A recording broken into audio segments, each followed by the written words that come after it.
Then Little John and Will Scarlet and Ellen Adale ran leaping, full of joy, to make themselves ready, while Robin also prepared himself for the journey. After a while they all four came forth, and a right fair sight they made, for Robin was clad in blue from head to toe, and Little John and Will Scarlet in good Lincoln green, and as for Ellen Adale, he was dressed in scarlet, from the crown of his head to the toes of his pointed shoes. Each man wore beneath his cap a little head covering of burnished steel set with rivets of gold, and underneath his jerkins a coat of linked mail, as fine as carded wool, yet so that no arrow could pierce it. Then, seeing all were ready, young Partington mounted his horse again, and the yeomen having shaken hands all around, the five departed upon their way. That night they took up their inn in Melton Mowbray, in Leicester, and the next night they lodged at Kettering in Nottinghamshire, and the next at Bedford town, and the next at St. Albans in Herefordshire. This place they left not long after the middle of the night, and travelling fast through the tender dawings of summer day, when the dews lie shining on the meadows, and faint mists hung in the dales, when the birds sang their sweetest, and the cobwebs beneath the hedges glimmered like fairy cloth of silver, they came at least to the towers and walls of famous London town, while the morn was still young and all golden towards the east. Queen Eleanor sat in her royal bower, through the open casements of which poured the sweet yellow sunshine in great flows of golden light. All about her stood her ladies in waiting, chatting in low voices, while she herself sat dreamingly, where the mild air came softly drifting into the room, laden with the fresh perfumes of the sweet red roses that bloomed in the great garden beneath the wall. To her came one who said that her page Richard Partington and 4 stout yeomen waited her pleasure in the court below. Then Queen Eleanor arose joyously, and bade them be straightway shown into her presence. Thus Robin Hood and Little John and Will Scarlet and Ellen Adale came before the Queen into her own royal bower. Then Robin kneeled before the Queen, with his hands folded upon his breast, saying in simple phrases, "Here am I, Robin Hood. Thou didst bid me to come, and lo, I do thy bidding. I give myself to thee as thy true servant, and will do thy commanding, even if it to be shedding of the last drop of my life's blood." But good Queen Eleanor smiled pleasantly upon him, bidding him to arise. Then she made them all be seated to rest themselves after their long journey. Rich food was brought them, and noble wives, and she had her own pages to wait upon the wants of the yeomen. At least after they had eaten all they could, she began questioning them of their merry adventures. When they told her all of the lusty doings herein spoken of, and among others of concerning the Bishop of Hereford and Sir Richard of the Lear, and how the Bishop had abidden 3 days in Sherwood Forest. At this, the Queen and the ladies about her laughed again and again, for they pictured to themselves the stout Bishop abiding in the forest and ranging the woods in lusty sport, with Robin and his band. Then, when they had told all that they could, bringing to their mind, the Queen asked Adele to sing to her, for his fame as a minstrel had reached even the court of London town. So straightway Alan took up his harp in his hand, and without more asking, touched the strings lightly till they all rang sweetly. Then he sang thus: Gentle river, bright thy crystal waters flow, sliding where the aspens silver, gliding where the lilies blow, singing over purpled shallows, kissing blooms, bending low, breaking 'neath the dippling shallows, purpling where the breezes blow, floating on thy breast forever, down thy current I could glide, grief and pain should reach me never, on thy bright and gentle tide. So my aching heart seeks thine love, there to find its rest and peace. For though loving bliss is mine love, and my many troubles keys. Thus Alan sang, and as he sang, all eyes dwelt upon him, and not a sound broke the stillness, and even after he had done, the silence hung for a short space. So the time passed, till the hour drew nigh for the holding of great archery match in Finsbury Fields. A gay sight were famous Finsbury Fields on that bright and sunny morning of lusty summer time.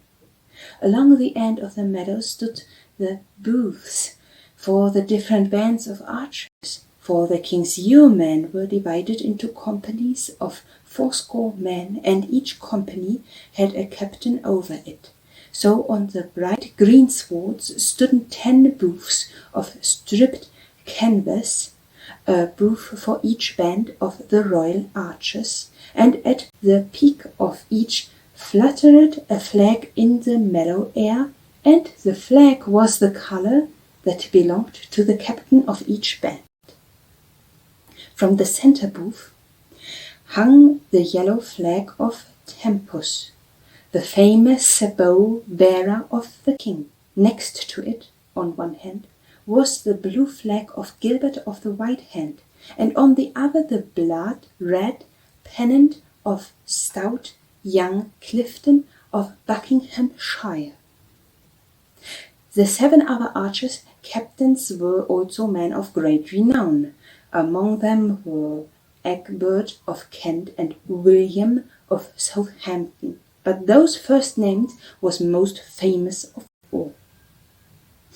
The noise of many voices in talk and laughter came from within the booths, and in and out ran the attendants like ants about an ant-hill.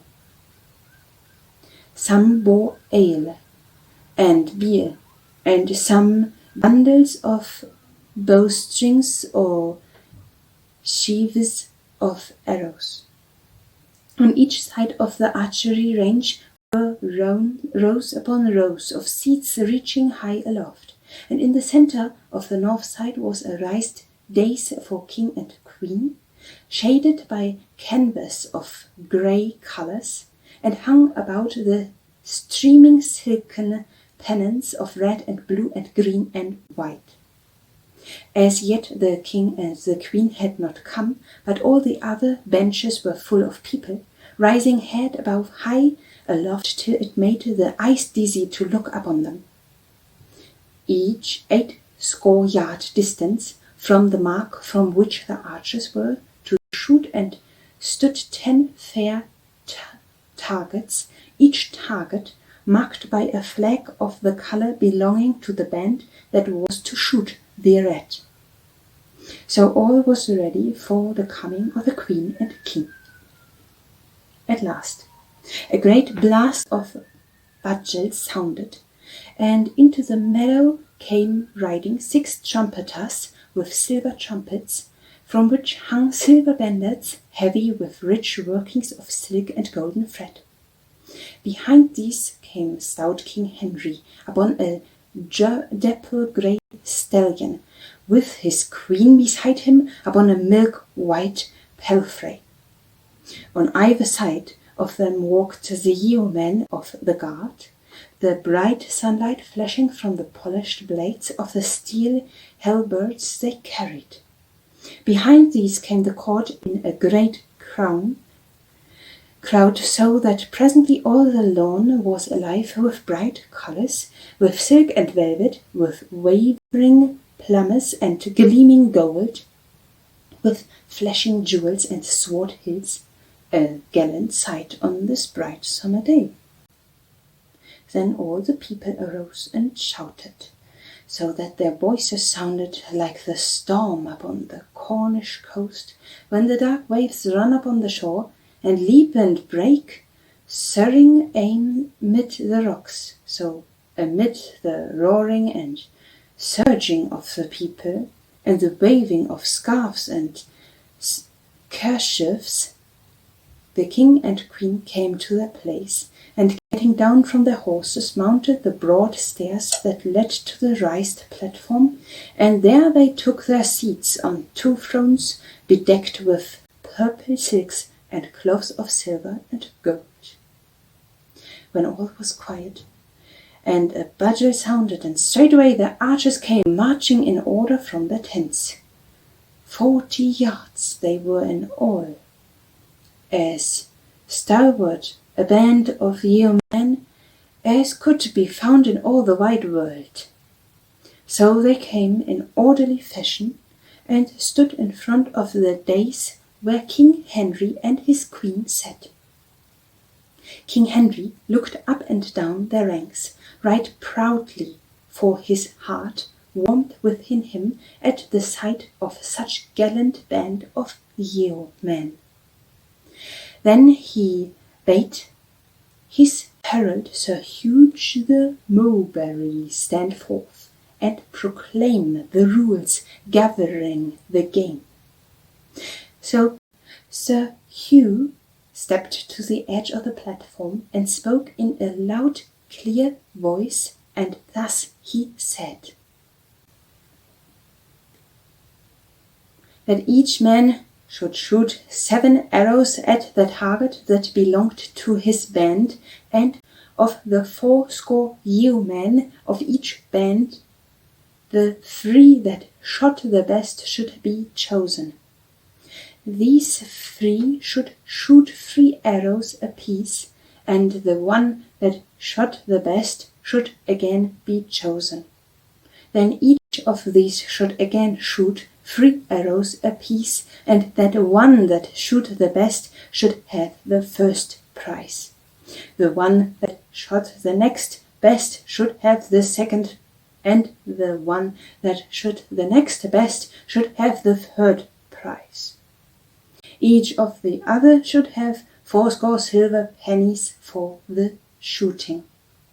The first prize was to be 20 golden pounds, a silver bundle horn inlaid with gold, and a quiver with 10 white arrows tipped with gold and feathered with a white swan's wing therein.